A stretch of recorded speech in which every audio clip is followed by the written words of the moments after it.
What's up, guys? Welcome to a Resellers Live. Today, I have a very special guest, Zaheer. We are gonna, basically talk eBay secrets from across the pond, hopefully. But I haven't had a chance to talk to you on YouTube, so it's always interesting to listen to other people's challenges in different regions. And you guys are actually in lockdown right now, so that's awesome. Let's start there. Maybe introduce Yeah, yourself and where people can find you on social media.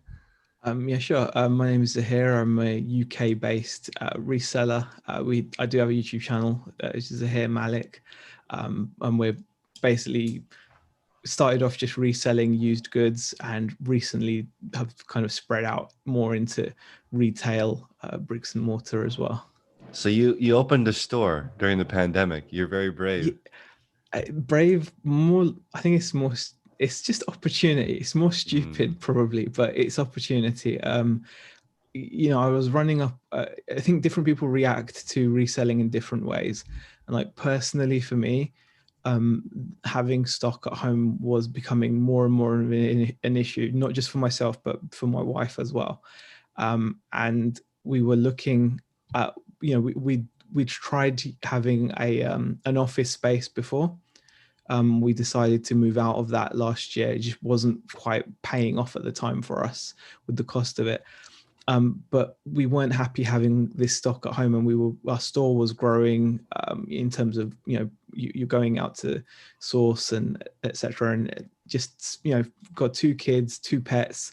um, we've moved to an area to like live comfortably, and it was encroaching on our like home. And I know some people are completely okay with that, but mm. it never was completely comfortable for us. So we were looking for spaces anyway, and it just happened to appear, and it was one of those things where you either take it or you don't, and we, in hindsight, we're not ready, we weren't ready for it.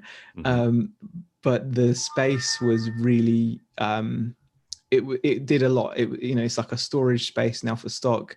It's given us a shop front, and yes, it's during a pandemic, but you'd never know if you don't try. That's, a lot of people I think um, are maybe trying to scale, or maybe they're not trying to scale and it is getting in the way at home. I know Mm. for me, my happiness level is way higher having nothing at home. Yeah. It's just it different. yeah, I definitely feel there's something to be said for that. There's I think people underestimate the importance of it. So I feel that you have to look at who you are. I mean, people always say try to follow your own path, and Hmm. obviously you can learn lots. And I learn a lot from watching you guys, and I learn a lot from watching lots of others. I mean, my reselling journey, as it were, started from Nick Hills in the UK. Hmm. He was like the initial person that made reselling seem real to me in the UK, because I'd seen a lot of US people talk about reselling and selling on eBay used goods, but I always thought maybe that's like a thing that you can do in America but you can't necessarily do here. But obviously that's naive looking back on it. But Hmm. he made it like real.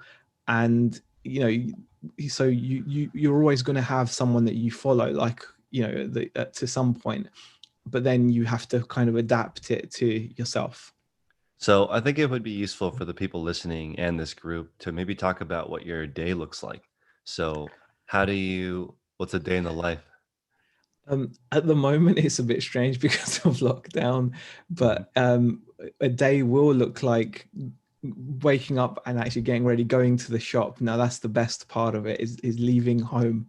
Um, Even though I love the idea of being my own boss, I find that I'm so much more productive when I feel like I've got some kind of a structure or a routine to follow. So when I leave home to go to work, I know, okay, that's it, I'm at work. And then it makes the whole thing a lot easier. And then it's a case of obviously shipping any eBay orders, and then just making sure listing is I mean, there's a lot there's a lot to kind of go into, because I've had to like literally learn a new way of listing on eBay, because I'm listing on a website which then lists onto eBay. So I'm listing at the same time on my own website and on eBay, and it's synchronizing so the stock doesn't mess up with the shop stock as well. Do you because use, so you start with shipping? yeah, I start with shipping, yeah, which Okay. I know you're not necessarily a fan of because No, it's no, like I changed to that. I'm now a ship you, first person. yeah, I I find that I think especially when you're trying to stand out, especially on eBay with things like next day or like fast and free shipping or whatever, Hmm. and you want to stand out. I just find it so much. I find like it's like a weight off my mind, and again I think that comes down to like recognizing who you are as a person, because I can understand some people want to get up and get listing done first because it's like that whole swallow that frog type feeling, so Hmm. they want to get, but I don't necessarily find, especially now because of my process, I've started to enjoy listing now because I just like the whole mechanics of it. Listing on WordPress and then it sends it to my website and then I kind of enjoy it now. So it's not necessarily, and it's not difficult now that I'm dealing with like wholesale and new stock. It's so easy. It's almost not a job, in terms of it's not like a difficult job to sit down and do. I don't have to do any research. Obviously, I don't have to like fix anything or present it. I use stock photos. I use stock description. This is all stock. So That is an interesting point because when you sell new stock, mm, the person who made the product usually spends about $750 optimizing their listing. And you can mm. essentially just take their photos and their description, especially with liquidation. Or is what types of goods are you? I'm sorry, with your brick and mortar, are you getting wholesale directly from the manufacturer or a Yeah, mix of liquidation? yeah, it's wholesale. I mean, they're Mm, not like, it's not direct manufacturer, but it's like distributors, like official mm, distributors. I love it. So yeah. That's very different than the old model. I mean, we still have majority of our eBay store is still new old stock, which is like radio control Mm, parts. So that's like the majority of our shop. I think we've got like over 1,000 listings, but they're all multi-quantity, um, and they're all like it's just new old stock, and it's quite easy.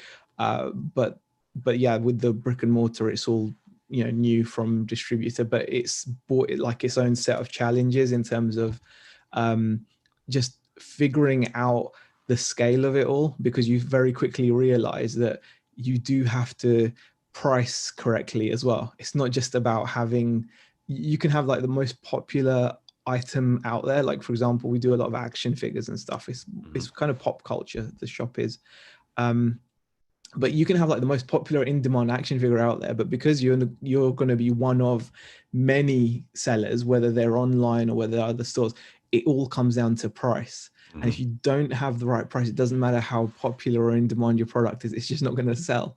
And we're looking around and we're seeing like competitors shifting boatloads of the same stock we've got, simply because obviously they've got the pricing right.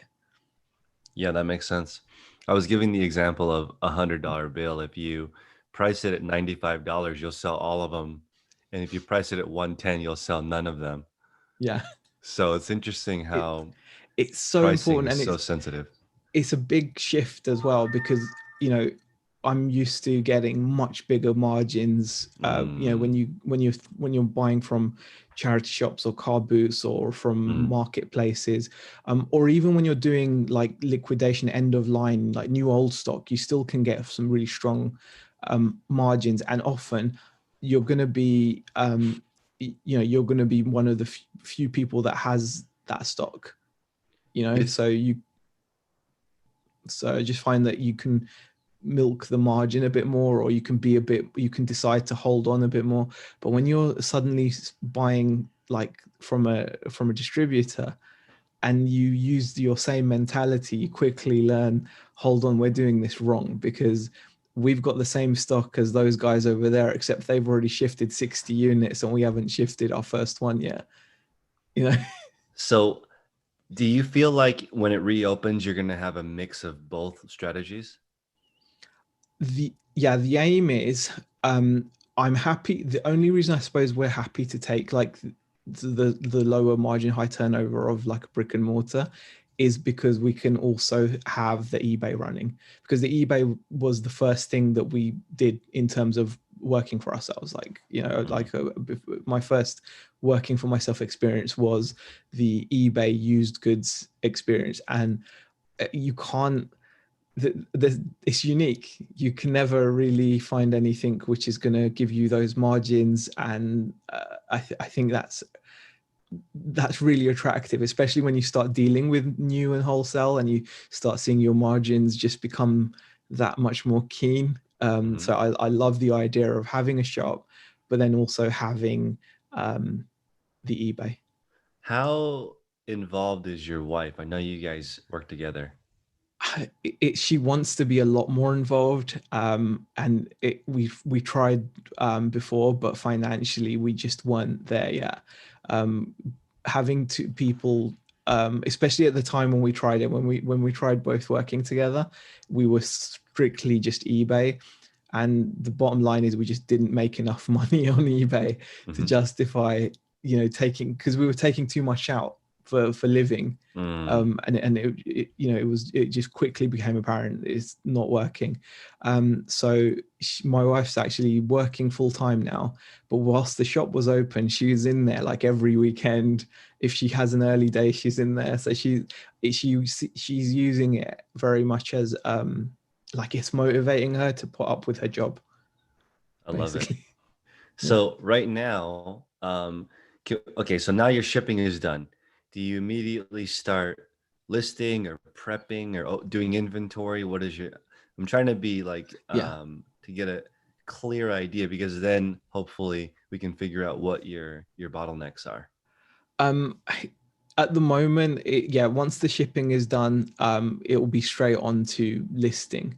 I can kind of tell you what I suppose the bottleneck will be, and that will be we've obviously invested a lot of money in Hmm. stock, and we can't continue to keep on investing in new stock to list unless like we start shifting some of the other stuff, which is obviously not helped with the Mm. lockdown. But there is also something else that I need to kind of deal with, which is I do have a huge backlog of radio control spares, which is what the majority of Mm. our store is. But I've hit like a brick wall with it mentally, where even we because it's been a big part of our business for quite a few years, is listing like I've got like bags and bags of like parts like that, literally Mm. bags and bags, like totes of them. And we've listed thousands of parts over the past few years, but now it's just got to the point where it ticks away, brings in income, but I've mentally hit some kind of like a wall where I just can't face dealing with it right now. I've so we've got I'm shipping it out every day. People buying parts, etc., because Hmm. it's all like vintage. They're parts for radio control models that you can't get anymore. So people buy them from all over the world, and it's been really great for us. But we've still got, I think, at least 6 or 7 crates, and you can fit a lot inside 6 or 7 kind of boxes. And I just can't get my head into it. So that's something I should be doing, and I ignored. I kind of put off doing. When you were only selling those parts, did you have a listing goal each day, or how did you tackle it before? We were really focused on it. I think at the time, I'll be honest, my wife helped me. You asked like Mm. how much part. She was really good at that. So I was literally just photographing and completing. Like she was drafting, Mm. and then I'd get the photos done and complete, like upload the photos to the drafts and just list. So as soon as she's kind of not able to do that anymore, it's because obviously her time at work, I've just hit a brick wall with it. And I feel really terrible because I've got no genuine good reason to, I should just list it. That's it. I should just list it. Hmm. But I've hit like a brick wall with it where I just can't face it. I mean, I have that problem too. I used to call it my shame pile, but I'm changing it Mm, to a squirrel pile. And these are items that are different and require a little bit of mental thinking, because you have to think about where is it from, the condition. It's different than listing a brand new stock, because mm, the great I call it's like grading testing. So yeah. I think that is mostly momentum. And then also, Shani in the chat is suggesting maybe you hire it out. I would say this is something that is difficult at first, but I think it does make sense if you have completely different category. The context switching is exhausting. Like me think even from reselling to YouTube is such a mental shift that you almost have to like meditate or something because it's I think hard to you've hit the switch nail on the tasks. head there. Yeah, I think it's like switching focus is like 100% hit the nail on the head there, because I find that really difficult, because since the shop has been on the scene, since taking on the shop has been on the scene, um, it's consumed so much of us, in terms of just not just financially but Mhm. mentally as well, because you suddenly have we've suddenly had to learn, and by the way, it makes you really really grateful for what eBay does for you. Like Mhm. sometimes you hear people complaining about fees, etc. You suddenly realize everything they do for you for their fees. And because since opening the shop, it's not just a case of how I've opened the shop and put some stuff in it. It like literally it was learning how to build a website, literally, Yep. how to make it easy to navigate. I've never had to worry about that. Like, is my Mhm. website going to be good for someone to actually click on and navigate? Having to then become your own marketing department and making people aware that you even exist, having all of these things, and regularly like trying to build your recognition in the local community. I mean, we were getting there with whilst the shop was open, but obviously we're facing quite a unique set of circumstances with lockdown, where we were open a month, then we closed, then we were open a month, and then we've been closed ever since December. Like since the end of December, we've been closed. So it's like going to be 4 months now, shut. But we still have to remain relevant in our customer base, and the only way to do that is to market ourselves, and all of this stuff eBay does for you. So you start to really appreciate it. But so there's all this stuff is going on in my head, and I'm trying to like keep on top of it. Just figuring out the stock levels was a big deal. How to make sure that if something sells on eBay, will it automatically adjust it on my website? And finding a way of just doing little things like that. And I think that's taken up so much of my mind. And then you almost think like, oh god, and I've still then got to think about the new old stock business on eBay, the radio control car parts. And then not to mention, I still then I'm gonna, when the charity shops and car boots open, I'll want to go and see if they've got any extra stock that I could make some money from, because obviously the more income the better. But there's just, yeah. So That I would say that's a really cool market. There's a toy store here locally that does not have a mm, website.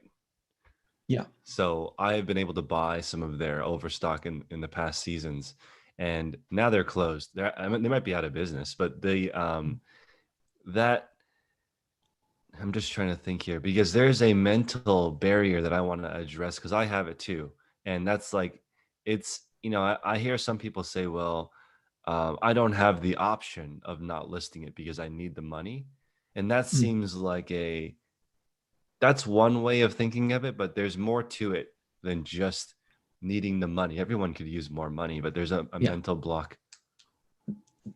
there is, yeah. And it's difficult because on one hand I know it's just a case of if you get it listed. I mean, the thing is, it's not that I'm just not listing. I am listing. Mhm. But I'm definitely taking like the easy route. I'm listing the easiest things to list. Like it's so much easier now for me to list In, this new stuff. Somebody put in the chat that unlisted inventory is discouraging. I would agree with that. So I Mm, wonder how to make it less uh, ominous. It's almost, yesterday I was thinking that I have a little rolly bin and it's pretty small and it can fit maybe 20 items in it. And I feel like just filling it up mentally is like, okay, this is a small amount of items that I can knock out. And I'm trying to do a few a day. And I think that's helping me get back in because it's completely separate from my main business, which is clothing. So, mm, but you got to list it. And it's not even a profit thing. The one-off stuff usually has a higher margin, sells for more money, but it's still difficult to list. Yeah. I think definitely when you're dealing in bulk, whether it's new old stock or fresh brand new stock or whatever it is, anything in bulk or used goods, it comes with its own set of challenges. And I think that you've got to have some kind of process where, like, when I'm thinking about it now, I'm like, actually, this would be quite easy to do. I could tackle a bin at a time. I could just organize it bit by bit. And like you said, all I'd need to do is pick out, like, I could set a day aside for, okay, I'm going to organize this and make sure that all the same parts are together. So that would be like the first task, because when they're in bins, they obviously all get mixed up and you don't want to come across more of the same thing that you've already listed, because there's normally multiple quantities. So you could definitely break it down like that and spend like a section of time just organizing it. And then you could just take small pieces and just, it would be so easy to do. But like I said, it's a, yeah, I think I've not really faced it. I've kind of hidden behind the shop and the new focus. I definitely suffer from what I think a lot of resellers do, which is shiny object syndrome. Like the shop is my new shiny project, so I'm focused on it. But in the past, I've been really excited and passionate about things, and then eventually that can die out, and then I'm left, in a bit of a quandary. So I need to be careful. This is why follow your passion is often dangerous advice, because it can shift. And Mm. it's not even a bad thing. You might be interested in something and then just lose interest in it, and that you don't want your business momentum to drop. Brandon in the chat is saying he had to stop buying furniture with glass because somehow the glass always chipped, and he would say he would replace the glass, but he never once replaced the glass. That I have a beautiful coffee table, and I bought it. I chipped the glass, and now I don't know what to do with it. It's just sitting in the middle of my space. I need to just donate it. Nobody wants a coffee table with chipped glass. I don't know how you can even sell that. Yeah, it's one of but you see value in it, so it's I see difficult value to, in it. yeah. Yes. So it's difficult to get rid, but at the same time, that it's not got any value for anyone else. So In my a listing, I put it's really simple to just replace the glass, and I know that people are not going to do that. It's too much work.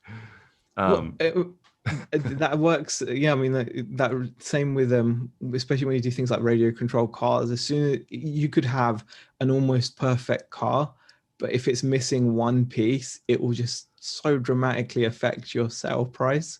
mhm. Even if all the buyer has to do is add that one piece, you're so much better off. In certain situations, you're so much better off just making sure you're selling like a complete product. I mean, breaking things down is always great, but in some situations, I find that you know buyers do want they want a complete product. So there's people listening on YouTube right now, and I want to ask the question because this strategy comes up a lot. Do you list the easy items first to build momentum and then move on to the hard items, or do you start the day with 3 to 5 difficult items to list first? Here, what do you think? Recently it's like everything seems easy because it's all new, but when I was dealing with used stuff, I would tend to be more motivated to list often more difficult items because of the higher sale price. So I kind of, I would much rather spend the day, for example, testing an amp, and making sure the inputs are producing sound, etc. Because I knew I'd be then listing this item for, like, say, £200 or £300 or whatever. I would much prefer spending the time to do that, than, even though in that same time frame I could have perhaps listed like 10 lower value items that maybe overall would have added up to more, but the I preferred listing like higher value items. It just felt yeah, it just felt more productive in a way. Felt more productive, and when you get those sales, there's definitely like definitely something powerful about that. When you get a nice high ticket sale. It's funny when you get a low ticket sale, you should be grateful for getting a sale, but sometimes you're like, I'll have to go ship Yeah. that. It's Yeah. funny how if you're not excited to list it, maybe you shouldn't have purchased it in the first place. But it's so difficult with bulk lots of parts because like as simple as a car. A car, Mm. any car is worth $5,000 to $10,000 in parts if you take it apart and sell one piece at a time. Yeah. Yeah. But that's daunting. It is 100%. So it looks like in the chat, most people are saying list the harder stuff first and the ones that bring the higher dollar first. So Mm. that seems like a pretty common strategy. Yeah. And It's uh, motivating, isn't it? I think mhm, it's motivating. When you know you've got, like, yeah, I often felt just generally happier within myself if I knew that my store had a couple of those like headlining items, like so you could search your store from highest to lowest, and as long as your highest items were quite high priced, it's very comforting, to know that those are gonna, and the chances are those types of items tend to sell quickly as well. yep. Mhm. Sorry, my dogs. No, no problem. So are you in the shop right now? No, I'm at home. I just came home because I've got really terrible internet at the moment. We're getting that fixed I think it was on the 18th. So I should hopefully be able to do videos and stuff from there. I love it. But yeah. Yeah. Does your wife work at home?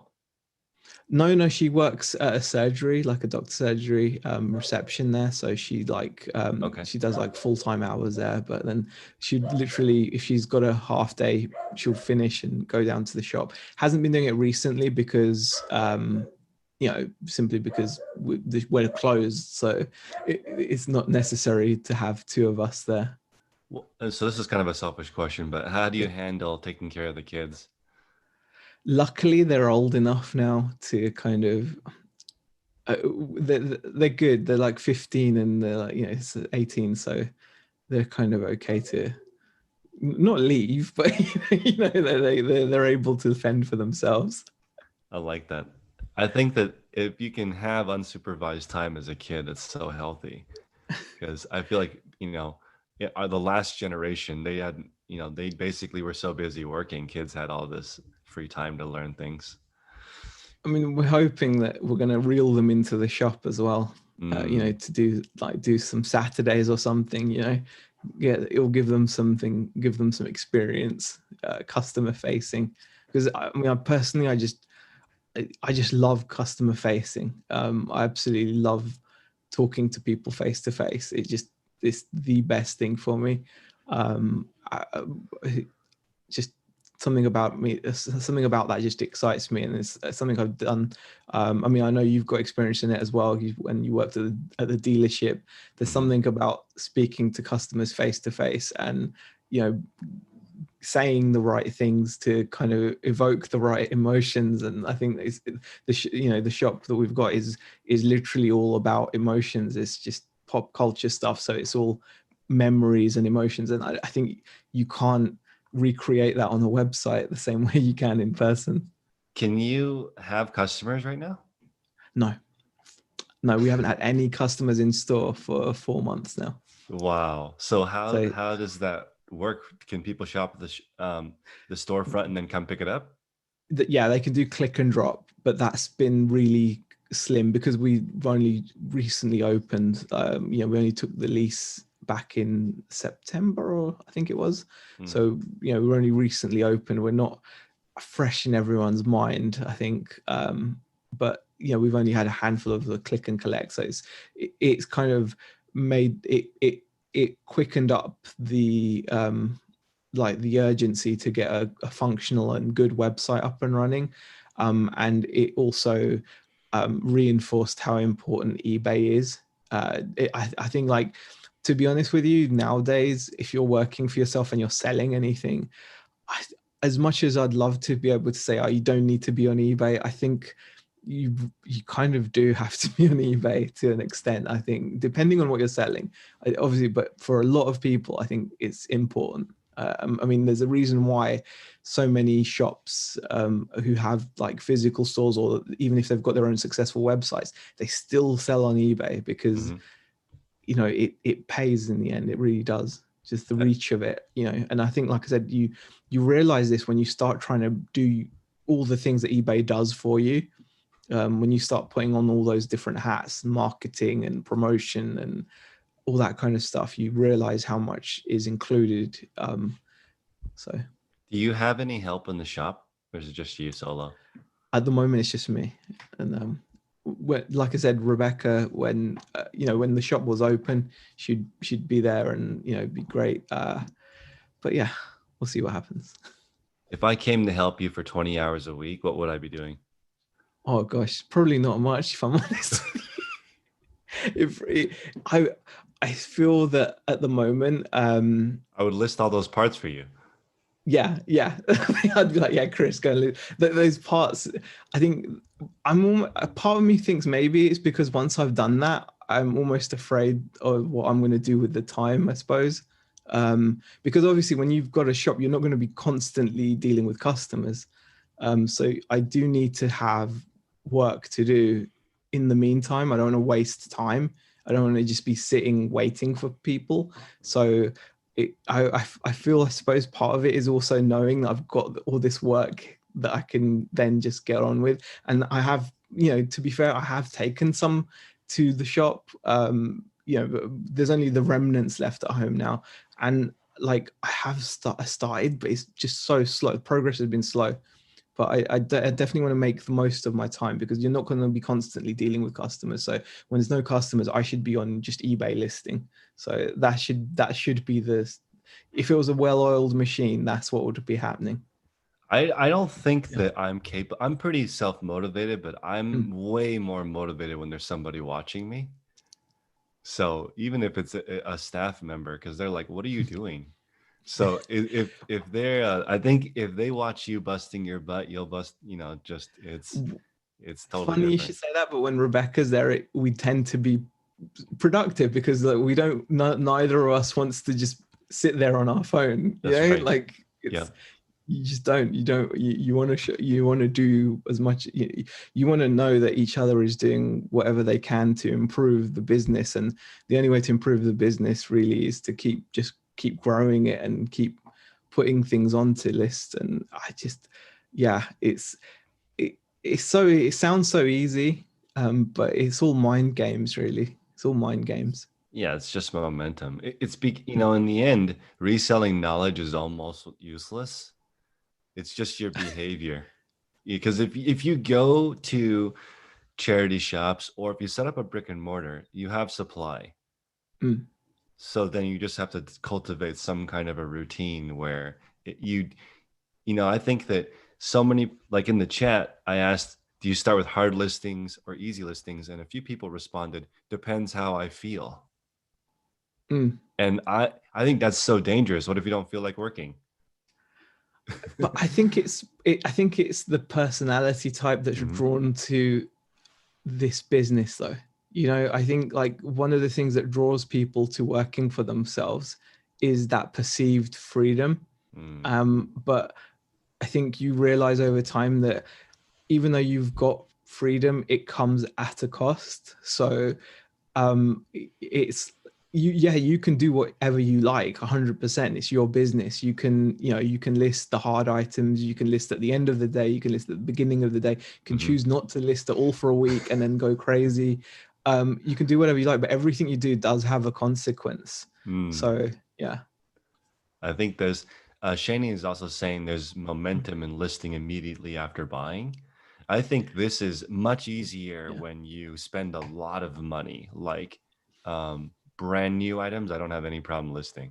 No, all my brand new items are listed as soon as the invoice comes with. Yeah, literally. I mean, in actual fact, one of the benefits of obviously selling new is you can list before the items arrive. Mm. So because obviously you have your invoice, you know what you're getting exactly. All the, you don't need the item physically in front of you. All the information is on the invoice, or it's on the, most distributors' websites now have photographs, descriptions, so you can just literally lift those and get them listed onto your website or onto eBay. So in actual fact, you can get to the point now where, like, with the new stuff, I'm always up to date. It's the used stuff that, yeah, 100%. I find that if you buy it and then list it, that's probably the best thing, because as soon as it sits, something happens mentally where it becomes more and more difficult to list. Yeah, no, that is true. I think the longer an item sits without being listed, the momentum is building in the sitting. To get this, in order to change direction, that's the most work. In the chat, I was asking people, or I mean, I'm sorry, Linda mentioned that it might be an introvert extrovert thing. Are do you consider yourself outgoing, more introverted? I'm definitely more of an extrovert. I Hmm. think. I think so. I think I am. I think I definitely like. I think that's why I like the face-to-face contact with customers. It's Hmm. almost like a performance, isn't it? It's It and I is. think in the same way, like, I always wanted to impress. So when I was doing my sales jobs, it was about, I wanted to impress my, like, fellow salesperson as much as anyone else. Like, it was, it was to show that, gotten better sales that week, or you'd sold the best deal or whatever. And Hmm. it's definitely part of the motivation, and it's part of the reason I think I even started doing YouTube for this, is because I was always so, a lot of people find this as well. You're so excited when you find something, right? And it's not good enough for you to just find something and be happy that you found it and then list it and make profit from it.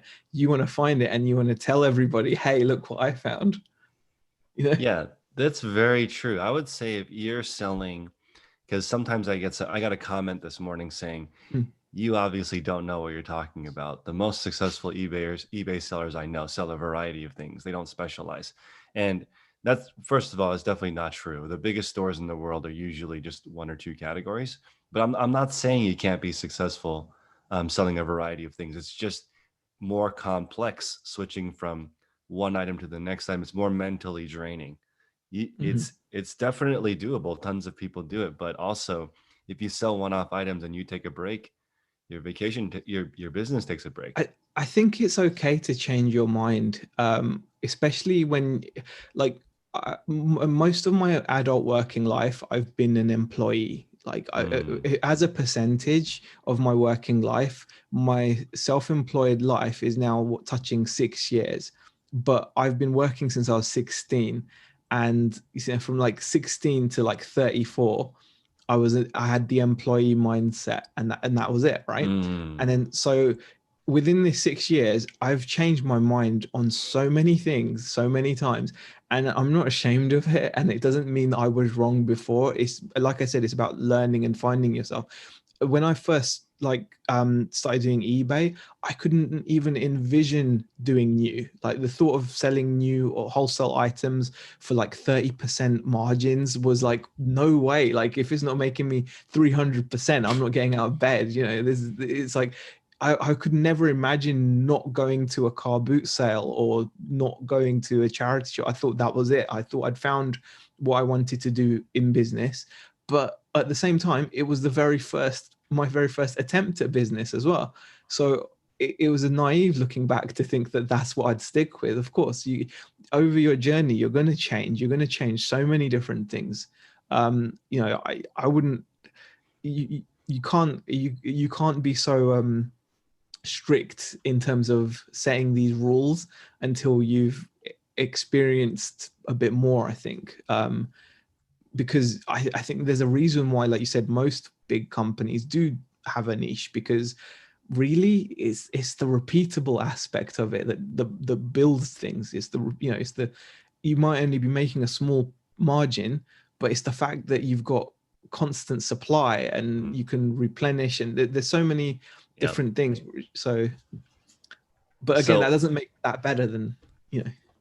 I would consider myself extroverted as well. So as far, I remember in sales, I never got the number one spot at my dealership. This guy always beat me, and he always used to say, "I'm a much better talk show host than you."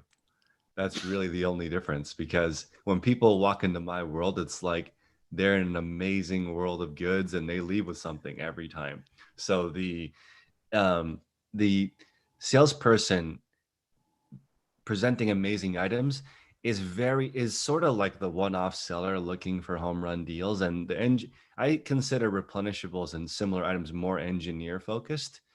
And I notice a lot of engineers, a lot of accountants are very good at running a franchise. Like as an example, most McDonald's franchise owners are accountants. They're Mm, not salespeople looking this. If you want to start your own business and you have your own brand, you would open your own burger shop and call it Z's Burger Shop. mm. But an engineer might say, there's no way I want to come up with my own marketing, my own website, and come up with my own recipe. I'm not doing that. I'm just going to buy something that works. So it's 100%. very Yeah. different. And I can definitely, I can resonate with that, because for me, I am the salesperson, and that shows when I'm struggling and working my way through the business side of things, like, trying to understand, you it's trying to understand how to be technically successful. I'm great at selling stuff, I love selling stuff, but that's just such a small part of what we're trying to do now. And I Yep. think this is where I'm like really lucky that Rebecca has got much more of that analytical mind to her, naturally. Like she Mhm. she doesn't really care what she sells. Like That's it's right. just, yeah, she doesn't care what she lists. Yep. She doesn't, you can put any item in front of her, it's irrelevant. She will list what, she's just all about the process, and just getting the work done. So like she doesn't care about radio. The funny thing is, radio control parts, we got into it because guess whose hobby it is. It's my hobby. I love radio control. So when we came across this hobby shop closing down, we literally bought thousands and thousands, like, of radio control car parts. But even though it's my hobby and I'm passionate about it, and I could talk about it all day, Yep. in the end it was Rebecca, who's literally got no interest in this whatsoever, that Yep. was the key catalyst in actually getting that stuff. And that says a lot. That says a lot. This is so funny. When I was at the car dealership, there's 200 people working there. My boss used Mm, to tell me, you do the least amount of work, but get paid the most. So what your job is to make sure people sign on the dotted line, control their yeah. emotions, come in, walk them through the sales path. And everyone else's job is to make sure you only do that. We don't Yeah. want you doing anything else, just the sales part. So it's interesting because you have to relearn the other 200 people's jobs when you run a Yep. business, because Yeah. all of those people do the real work and you really Hmm. just show up and find the deal. And it's funny. And it really is humbling, because when you're Yeah. trying to do that real work, you realize how much goes into it. And but yeah, it's 100%. That's how it. And I used to love that. It used to be a bravado thing. It almost used to be a bravado thing that, yeah, you were the salesperson, and all this machinery around you, everything, like from the displays, everything was designed for one thing, and that was to provide you with like the right tools to sell. And I just love selling. I just So love it. there's a third person that we haven't talked about. One is a salesperson, the other is an engineer. Now, in the world of sales, usually the highest sales converting things are educational. So, in the sense of it, if as an example, there was a doctor that made an ad that taught people how to reduce the wrinkles under their eyes, the bags. So he's like, hey, I'm a doctor. I have been doing this for a long time. Let me give you guys 5 tips on how to reduce the bags, you know, hydration, sleep, something like that. And at the end of the ad was the product that he was selling. Now, this ad, it was an advertisement. It got shared like 75,000 times because people wanted to tell their friends how to do it like Hmm. naturally. So so there's the salesperson and there's the engineer and then there's the people who can design educational products, and it's kind of like both, because you can have the person coming up with the ad, but then also it's replenishable, it keeps converting. So unfortunately, with one-off items, you can't run advertising to it. But with you in the brick and mortar shop, you could eventually come up with your own private label products and run ads to those.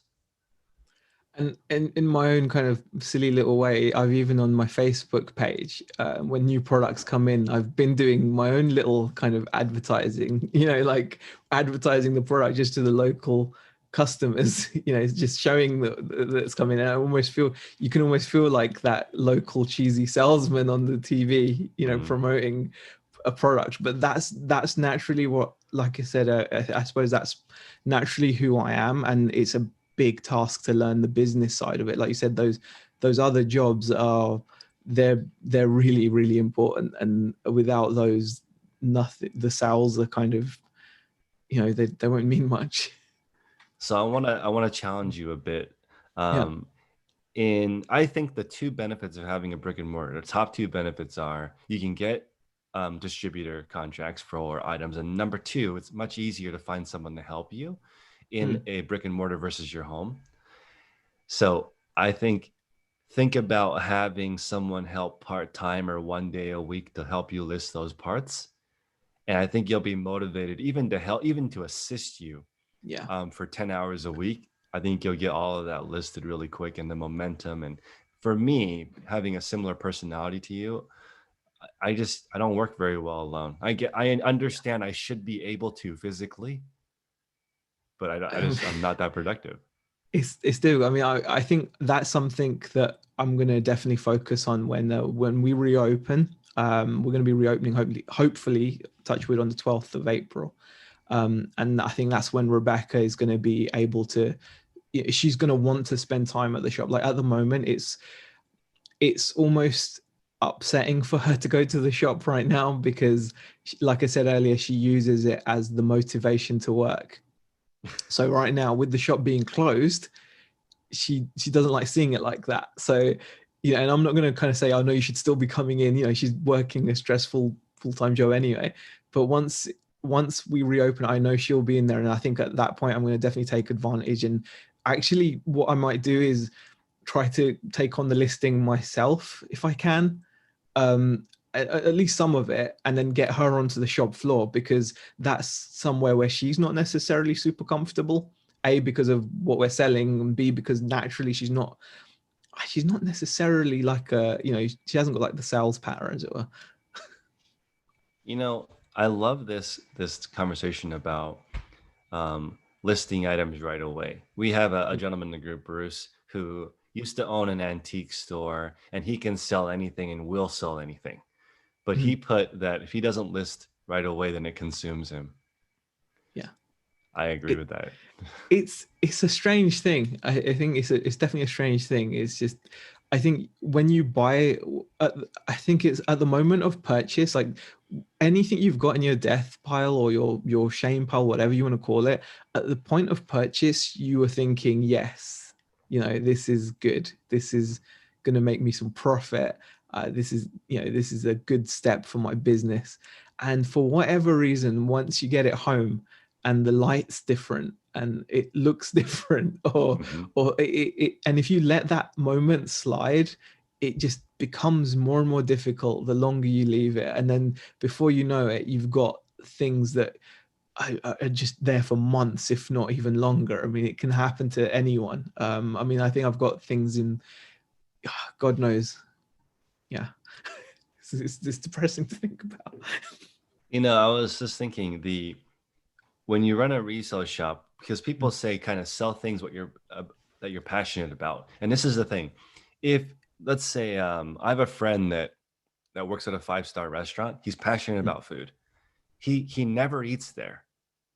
He's like, I don't want to eat here because I'm here all day. He will leave a 5-star restaurant and go eat Taco Bell or Pizza Hut because he just doesn't want to eat at that restaurant anymore. So it's almost like if you want your passion to stay your passion, don't do anything related to money Oh, because it will take the fun out of it.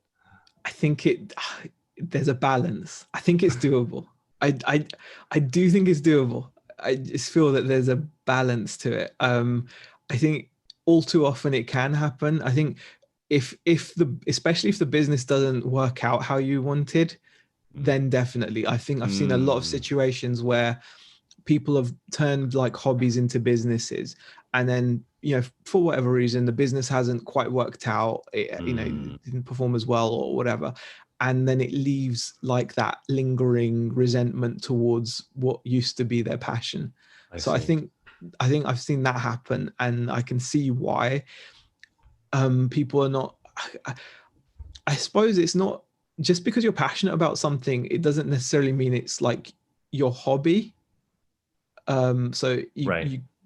you can, and I think being passionate, I think, is also just almost like a state of mind. I mean, you'll find some people that can be passionate about anything. Like you can you can just you can focus it. Like your passion can just be your business itself. Your passion can be the profit margin. Your passion could be, you can change the focus of the passion, as it were. But I think it's, yeah, I think there is a risk of it though, definitely. Like of turning your business into your hobby into a business. There's definitely a risk of then losing what you enjoyed about it.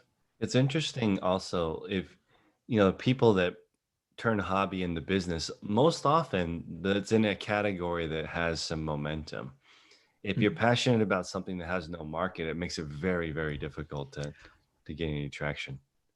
That's a good point, actually, because yeah, you could be passionate about something that's just not. Yeah, luckily the things that I've been passionate about have been hi-fi. I love selling electronics and hi-fi. That's what I used to sell for years as my job. So that was, funnily enough, I suppose almost subconsciously I have avoided doing that because I love hi-fi and audio and home cinema, and I just love good quality sound and speakers and all the high-end stuff. And when I first got into reselling, I was very heavily into reselling that stuff, because it's very, it's good profit margin. Not everyone is willing to ship 30 kilo amps and things like that. So it gave me an advantage over the competition where I was willing to ship heavy items. I knew how to test them. I knew what to look for, etc. But I think I subconsciously must have just moved away from it because over time I just decided to do it less and less. Even though I've got the knowledge, I can definitely go out there and find amps and CD players and hi-fis and speakers, etc. But I just naturally kind of erred away from it and went to other things I'm interested in. Like I love radio control, I love pop culture and action figures, but I suppose I don't love them as much as like music and hi-fi is like, Mm. that's life. And I think I've naturally veered away from it, so maybe that's helped. I'm gonna give one more example because Bill put Mm. in the chat that the number one car salesman a couple years ago sold 1,582 cars. Now I want to put that in contrast to the top eBay seller who did 65 million a couple years ago. The 65 million in sales in 1 year was 8 million items. Wow. One seller sold 8 million items in 1 year. Okay, so now um, it's crazy if you like. You can look, and this goes back to a question I got this morning from Shani, who said, "How do you copy models that are successful?" The easiest way to copy a model that's successful is to go work for that person, and I've seen that happen for people who sell sneakers. They get a job at the Nike outlet or at um, TJ Maxx, which I think is TK Maxx for you guys. They get a job where the supply is, where the source is, and then reverse engineer it. You can subscribe to their store, see how many new items they post. You can look at their descriptions. You can go on a Terapeak, but you have to get in there and do it. Sell the same category and just look at your sell through rate because it also depends on your region. And this is important for people to understand. eBay looks at the zip code and the physical location of the item too.